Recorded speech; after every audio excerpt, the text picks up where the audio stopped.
And away we go. Which actually I didn't I didn't get a chance to look at the chapter on search angels, but you have a chapter about search angels. Would you like to talk about that? I know that's a Yeah. hot topic with NPEs.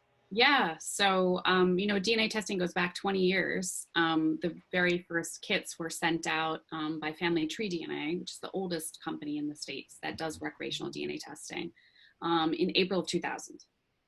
So, but it takes us 10 years to get to the advent of autosomal DNA testing, which is the kind of testing that we're talking about that everyone's doing now. Um, Depending on the company, the years vary a little bit, but you start seeing this kind of testing and the presence of being able to find your genetic cousins, your genetic kin around 2010, 2009, 2010. And that's also when you start to see the like adoptees starting to use this information to come up with a way, a formula to figure out how to find their birth families. And that also is like the very beginnings of the presence of search angels, who are people who, volunteer. They're good at genetic genealogy, which is a kind of puzzle solving that I don't think I can do at all. And you have to be able to do not you have to understand the DNA, and you have to also be a genealogist. That's I think that's the part that seems really challenging to me. And so you see like an organization like DNA Adoption.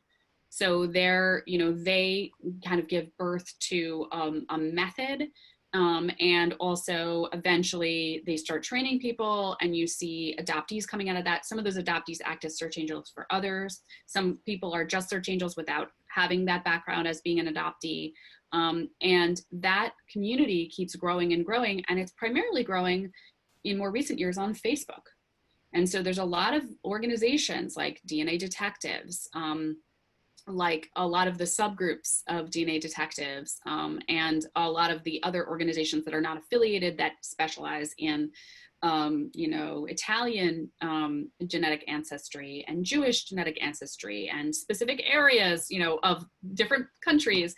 And on those groups, sometimes there are people who are willing to help.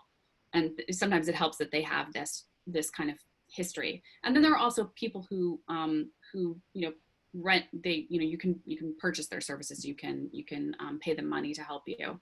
But the search angels are fascinating because they are primarily women, from what I can tell.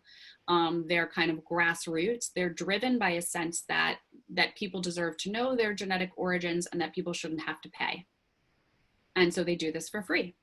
And some of the people who have been doing this a very long time and are very good at it are now becoming household names, mainstream names. So people have heard of them, and they write books. And it's a field genetic genealogy is a field that citizen scientists created. No company came along and said, here's how to be a genetic genealogist. They taught themselves how to do it.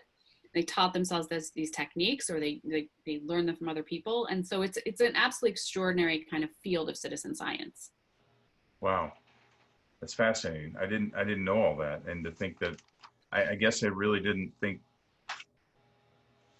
that back to the origins of the autosomal DNA, and that this is only 10 years old. Yes.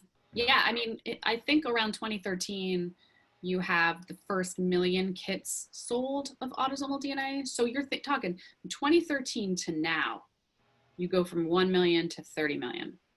Wow. That's that's crazy growth. Even Yeah. just, I think 2017 was 8 million. So just to go from 8 to 30 in like 3 years, that's totally wild. It really is, which goes back to the very beginning of the conversation, that I don't know where this is going, but it's going to change the way we do everything.